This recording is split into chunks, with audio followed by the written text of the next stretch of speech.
it's the responsibility, I think, of ivory towers to become ivory towers of connection, of communication, of, open broadcasting, essentially, because, yeah, they have a responsibility to the public. And I think this is one thing that podcasting can really help with.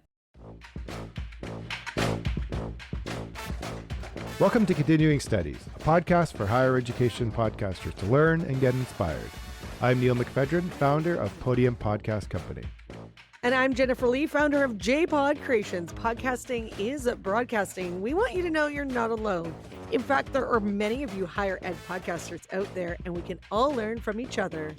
That's right, Jen. We can all learn from each other. And staying with that theme, we just had a couple of back-to-back episodes about the University of Virginia Podcast Network. And just sort of keeping with the network theme here, we've got another one this week where we are chatting with Michelle Daniel, who is one of the founders and creators of the Texas Podcast Network, which is out of the University of Texas at Austin, where their tagline is "The Conversations Changing the World." It's a pretty cool podcast network. I've had my eyes on it for a few years. Great website, really well pulled together podcast network, actually. Yeah, and I like the fact that she was really realistic about why they started it. I guess this campus is like massive. Like, we think our campuses are massive, but we know they're nothing compared to some of the ones in the US. And she's like, there's especially like Texas, because everything's bigger in Texas, right? Everything's bigger in Texas. You just wanted to say that. There you go. I did. I was leading you in. But yeah, this campus is like a north, a south, a west, and east. And just before we get in, if you want to be part of an amazing network, make sure you join us on our higher education podcaster community at higheredpods.com. So let's get into the interview. We got Michelle Daniel, and she created the podcast network at the University of Texas in Austin. How are you doing? I'm doing very well. Thank you. I always like to ask people this question because podcasting is still relatively new. I always want to know, how did you even get into podcasting? How did that become on your radar? Yeah. Okay. I never listened to podcasts at all. When I got into it, I still hadn't listened to a single podcast. But so it was when I returned to University of Texas at Austin as a grad student. Obviously done my bachelor's there, but it was many years ago. But so I returned in 2018 to do graduate work in Russian, East European, and Eurasian studies. And I was conducting political science research in Ukraine, studying youth engagement in civil society and things like that, because it was the election of Volodymyr Zelensky at the time. And so it was a big deal. My group, I was kind of like the graduate student advisor to a bunch of undergrads that were conducting the study. And so we were actually doing live Skype at the time calls with university students in Ukraine. It struck me how ridiculously excited these young people were in Ukraine to talk to Americans. And I was like, in this age of hyperconnectivity, how is it that we've gotten to this point where we still feel so disconnected, and just a simple Skype call is somehow exciting us and inspiring too, in a weird way. And, as I was listening to these young people in Ukraine talking about their experiences and all this stuff, I was like, wow, there's so many stories out there that just aren't getting told. I kind of took that to heart a little bit, and I was sitting around for a couple of weeks thereafter, and I was like, there's got to be a way to generate connection that's more sustained than just like one Skype call. Again, I never listened to podcasts. I didn't care for them. It was very, very weird. And also I was a trained musician, and as a musician and a firm radio lover, and I was just like, podcast, stepchild of radio. But then I thought, here is actually a medium that maybe could help us generate this kind of connection that I'm looking for, because it's low cost and It's a very democratic kind of medium. And so I actually started dragging a bunch of students into it. And I was like, you guys have a lot to say. Let's start interviewing other students in other countries. Let's get a conversation going. It was funny because the immediate response to the first couple episodes of what I called the Slavic Connection was huge. We had an instant audience that I didn't even try. I didn't know anything about marketing. I didn't know how to, push a podcast out into the world. I learned everything myself from scratch. I just kind of made things up as I went. But yeah, so that's kind of how I got started. And then from there, I was just this podcast believer because I saw the instant connections that we were able to create and the stories we were able to tell through the mediums. The power of audio in general. I love it. So when you say you saw results almost instantly, was that an audience there instantly, or you just mean that you were able to create those connections, start to tell those stories and so on and so forth? Yeah, I mean, I think it's both. So we got surprising download numbers right away. That was one thing. And, and it wasn't necessarily the countries we were aiming for at first, right? I mean, I'd been talking about Ukraine. And so we were talking about trying to produce some sort of cultural connection. We were hoping we would talk about taking some more esoteric topics to the average American, but then making it relatable, especially in Slavic studies at that specific time. And so, yeah, we saw instant download numbers, but we saw it mainly in the West, the US, Canada, Australia, UK.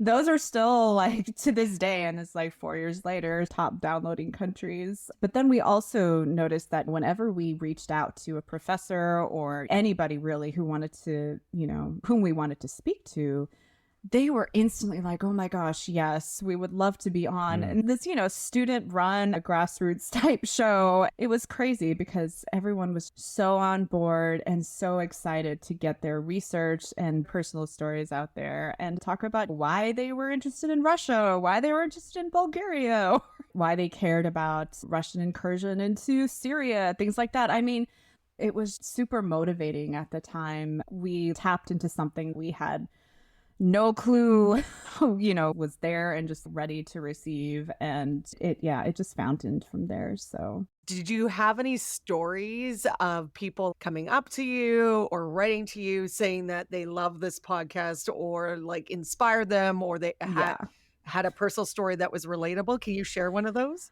I think I have a lot of stories and my memory is kind of shabby when it comes to that, which I wish it weren't. But early on, I would say in the first year or 2 years, we used to get listener feedback emails. So that was kind of cool. We would get them from all over the place.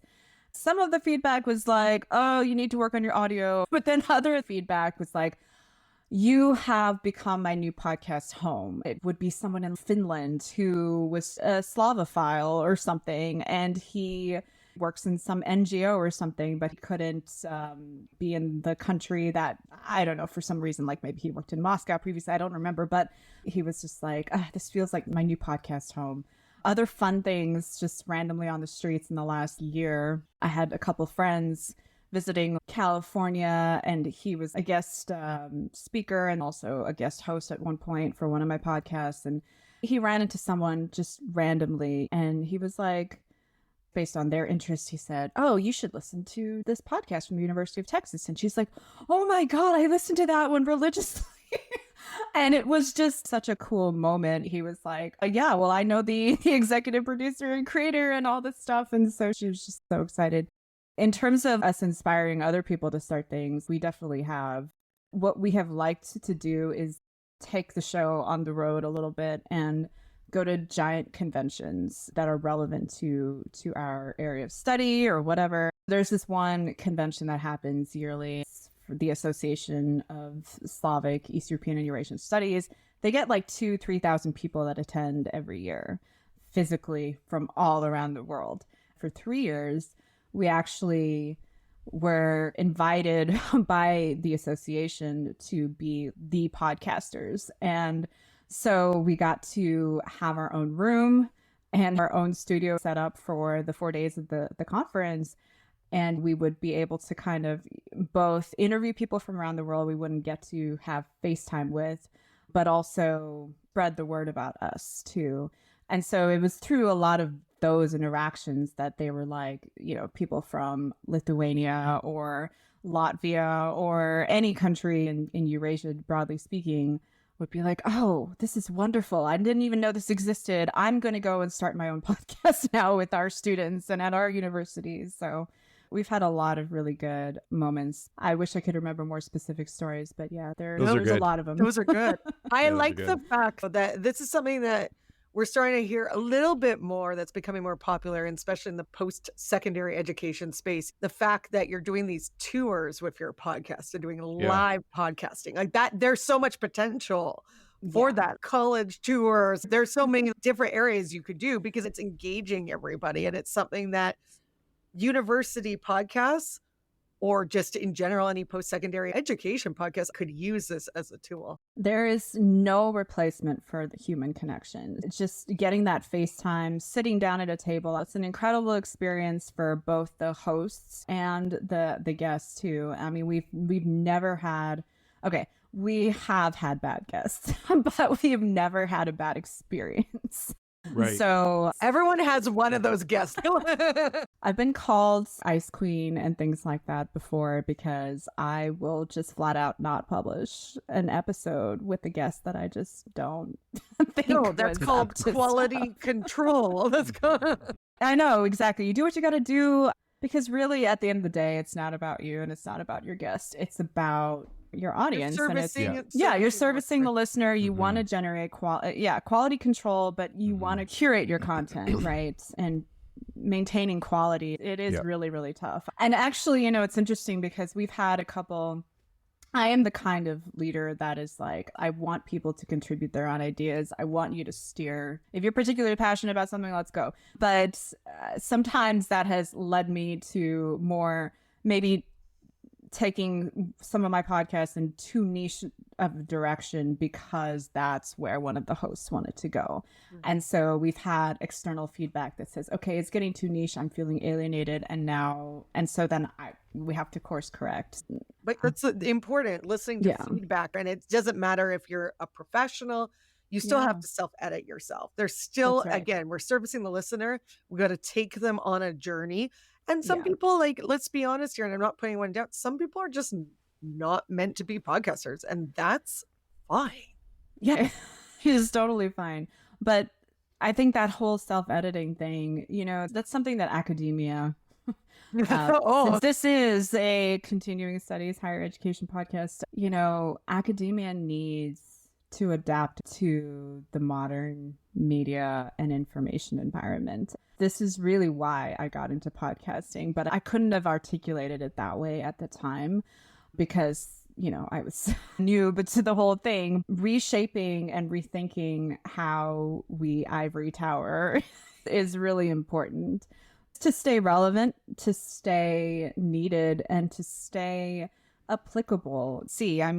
Anybody who wants to research quantum mechanics can just Google it and find something out there. They don't have to get a graduate degree in it. They don't have to necessarily pay thousands and thousands and thousands of dollars to enter universities to gain this coveted knowledge. What is the value proposition of a university? Because university degrees don't mean quite what they used to mean, and they don't get you the jobs that you want. It's the responsibility, I think, of ivory towers to become ivory towers of connection, of communication, of, open broadcasting, essentially, because they have a responsibility to the public. I think this is one thing that podcasting can really help with to address that disconnect that has existed for so long. Even H.G. Wells wrote about it in 1937, I believe. He was like, universities are the bane of all of our existence. And he's like, they don't try, they don't do anything. They're not connecting to the public the way they should be, was essentially his criticism. And it's funny because it's kind of true today still.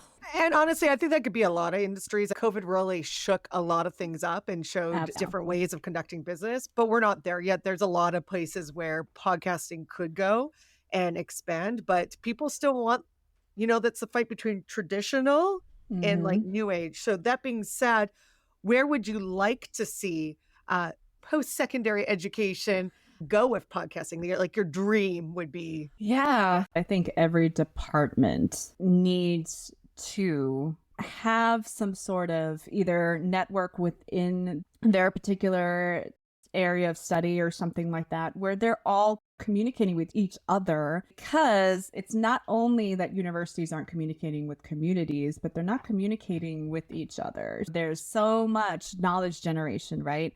Maybe there's a lot of knowledge dissemination too, but it just goes out there and doesn't necessarily even start any conversations. Probably like 90% of the books that are published don't actually get published from faculty and from very, very academic presses and stuff like that. They're not leading to anything significant. So I guess what I would like to see is just more networks of podcasts, not just across the university, but across universities. I kind of see that could be the next step to supplanting, in a way, some things like peer reviews and things like that.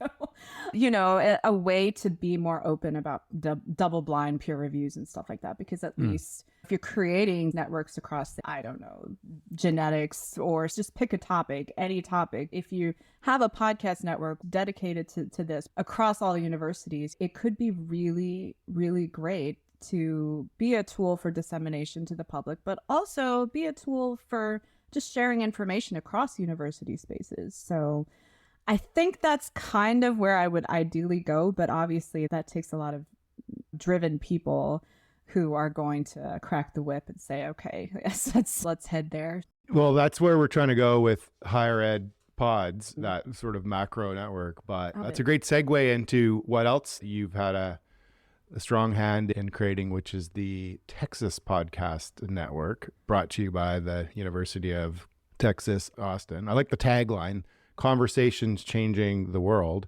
Yeah. Maybe just tell us a little bit about that. So you were into your podcast journey, and then how did the network come about? Yeah. So this was pre-pandemic, just barely. I became this podcast evangelist. Absolutely. Everywhere I went. And people were starting to get annoyed with me, like, really. So I was still in grad school, but in 2019, I was on my way out and serving in one of our student government bodies. And at that point, I was on the leadership team. And I was like, this university needs a podcast network. And if you look at Texas A&M University, they have a podcast network, and they had it before we had our podcast network. I discovered this and I was like, well, so for those who don't know, A&M is our big rival here in Texas. It is a massive sore point if Texas is in any way behind Texas A&M. So I saw that they had their own network, and I used that in formulating my initial proposal, because I said, we can't be behind Texas A&M. Are y'all kidding me? Like right now. But again, pre-COVID, the university just didn't want to listen about it. I had some very patronizing meetings with the dean of students, the president, and the provost. I was in those meetings regularly, but every time I would be like, we need to start a podcast for the university that's a flagship podcast, and then create this podcast network. Every time I was shut down. And, I pretty much almost gave up. And then COVID happened. That was weirdly the best thing in a horrible, horrible sort of way. But now the university realized that all their previous channels of communication were really just insufficient. And especially in terms of communicating with their own students and with prospective students. I mean, the University of Texas prides itself on being the most recognized branded university in the world. And I'm like, okay, great. But you guys don't have a podcast or podcast network. So then I went back to them after everybody was down in the dumps about COVID. I rewrote my proposal as a means to generate genuine connection in a really super isolated and disconnected environment. That worked. And the director of marketing jumped on it. We got a team together and pulled all the podcast people I knew on campus, an IT team as well, who I knew produced a lot of the podcasts for various faculty and departments and brought them to the office of the provost, where the director of marketing and everybody is. I was like, okay, let's make this happen. And so within 6 months, the network rolled out. So that's how it all got started. So what was the process once you had a green light for going with the network? What was the process to get other podcasts on board? So because I was already vested in the podcast world by this point, I was really scouring campus for what podcasts existed. I was shocked at how many there were and how little anybody in my orbit knew about them. And so I had already started making this huge list. And so when the director of marketing did finally respond to my emails, I was ready for our first meeting. And then our second meeting, I was like, here's a list. It was a pretty substantial list. Some of the technicalities, I guess, were like, okay, well, if we're going to have these people on the network, do we have to have content guidelines? One, right? Do we have to have a certain branding scheme? Do we have to have a checker to make sure there's quality control for all the podcasts? Ultimately, I advocated no for at least two of those things. Yes, I said we needed some sort of branding guidelines because UT is so big on their branding and they've done a great job building up what they've got right now. I wanted to make sure this was not seen as some scraggly orphan. I wanted it to be very tied to the university brand because the university brand was strong. And I think that is really key for anybody who's going to start a podcast network or a podcast within an organization. It needs to be tied to what already exists and what already has some strength. Even if it's not that strong of a brand, at least adding this podcast will help to increase it too. So if you've made the brand identity correct. So we tried to keep it simple. People just needed to attach to their current designs the Texas wordmark, which is just like the shield and the very specific font that is actually, UT has the trademark on the word Texas, believe it or not. So is that really a thing? That's amazing. I mean, it's like you can get sued if you use Texas in a specific font that looks a little bit like ours. I feel like it's that's really funny. Like, it's good, but like I was just like, I didn't realize you could do that to like a place. Our lawyers are amazing. So then the barrier to entry wasn't that high. We weren't telling people, okay, you have to completely redesign your entire graphics. And we weren't going to provide them support for that, right? Because especially we were starting out, it's like, where's the money going to really come from for building out the kind of support that we wanted? So, baby steps. But this was something that people could all sign on to. And we had so much enthusiasm. It was crazy how excited all of these various podcasters across campus were to be seen and recognized by the tower. We actually have a tower, so that's why I say tower. But it was lovely. And there was so much initial feelings of camaraderie and, oh, you want to be on my podcast? I'll be on your podcast. And even though the subjects are completely disparate, right? Like an athletics podcast and a science podcast, we're like, yeah, let's do something.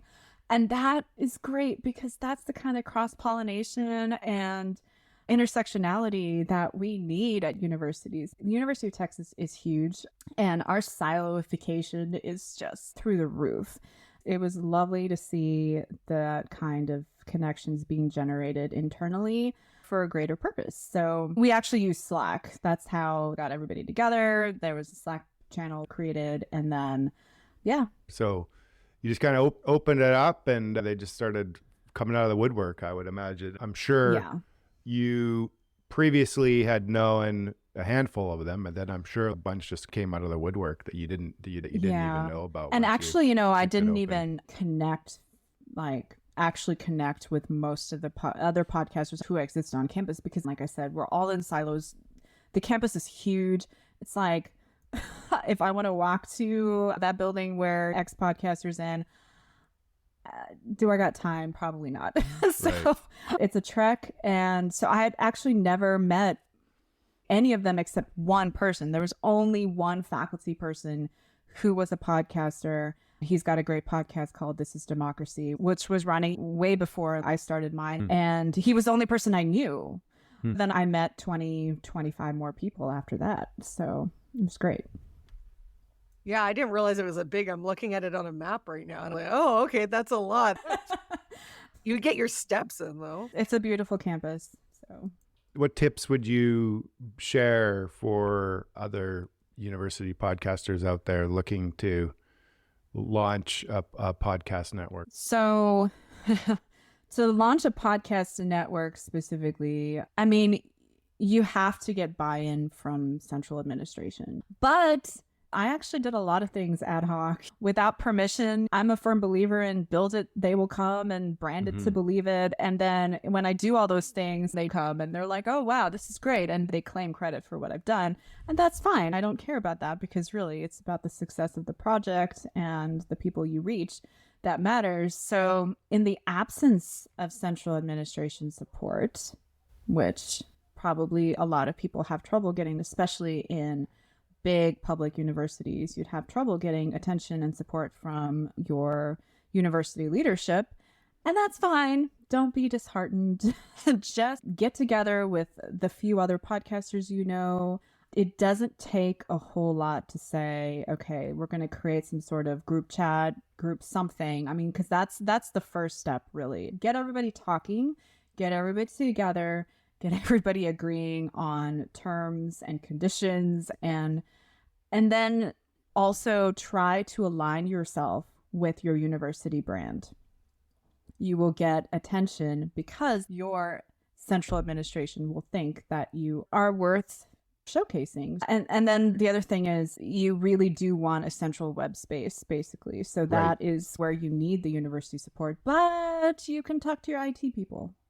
Yeah. I guess so. Yeah. If you build up that, if you get a handful of podcasters aligned and organized, it'll be a lot easier to go through thing. But that's right. But I totally agree. That is important. And the website that has been built for the Texas Podcast Network is great. I like the little logo with the little yes, audio lines there. Waves, but I think that really is a key thing, to see it all together and to see all of these podcasts, their cover art all living on a page, and then linking off to their Spotify and Apple. So that's all super powerful. Right. And it's so simple, honestly. And actually, you'll notice that the domain, it says utexas.edu/Texas-podcast-network. But it has a vanity domain, which I had advocated strongly for. And that's podcast.utexas.edu.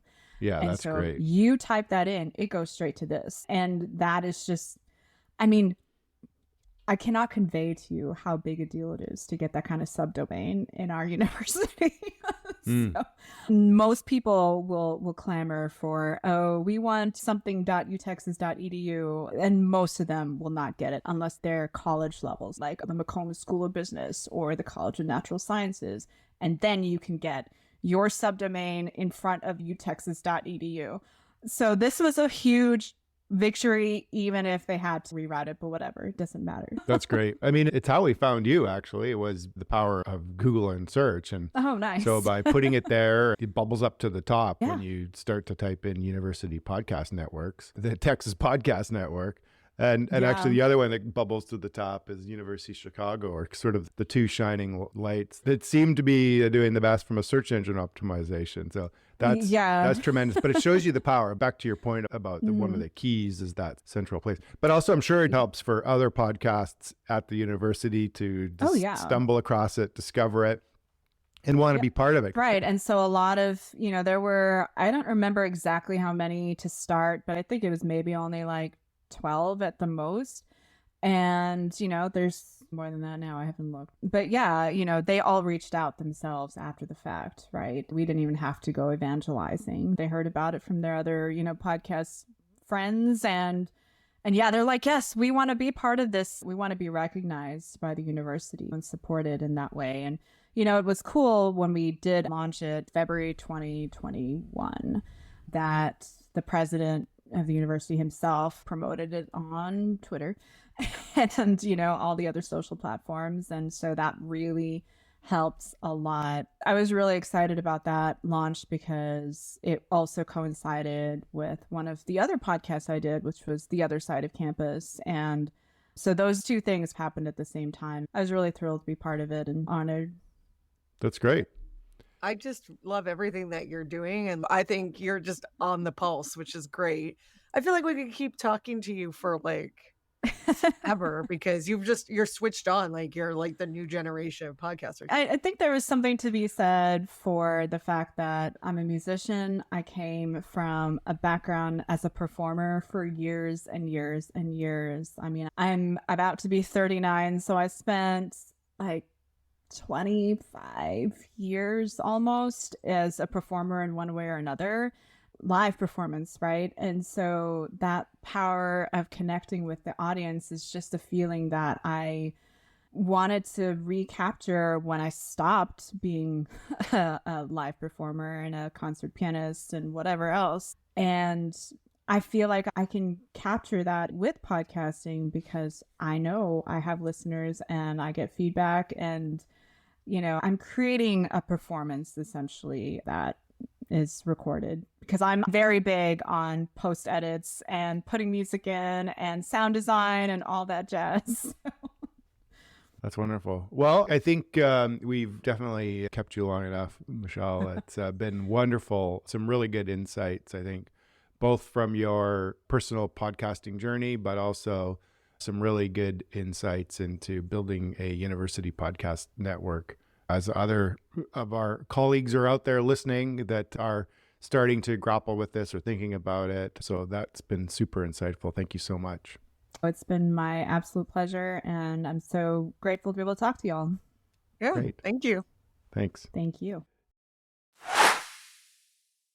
Well, Jen, we learned a lot there. I really like these episodes where we kind of dig into the podcasting journey. And I thought it was really interesting how, Michelle jumped in on her own and started her own podcast, then pulled students into the orbit of the podcast, and then started kind of looking around her university, had to kind of like push things forward and get the buy-in from faculty. And like we've heard a couple of times, kind of the whole COVID thing sort of really helped, I think, create some of these networks that sort of forced people together a little bit more from sort of a digital tissue. Yeah, it just brought in another way for us to communicate and be connected. And now that a lot of us are predominantly online, it still keeps us connected. So I think it's a great idea. Another great episode about networks. So thank you so much for tuning in to the Continuing Studies podcast, a podcast for higher education podcasters. We hope you found this episode informative and inspiring. If you enjoyed the show, we encourage you to follow and subscribe to our podcast on your preferred platform so you'll never miss an episode. But if you found this episode particularly valuable, please consider sharing it with your friends and colleagues who also might be interested in higher education podcasts. We also invite you to join your peers on higheredpods.com, where you can connect with other podcasters in higher education, not feel lonely, and learn from others in the field. Thank you so much for being part of our community. See you in the next episode.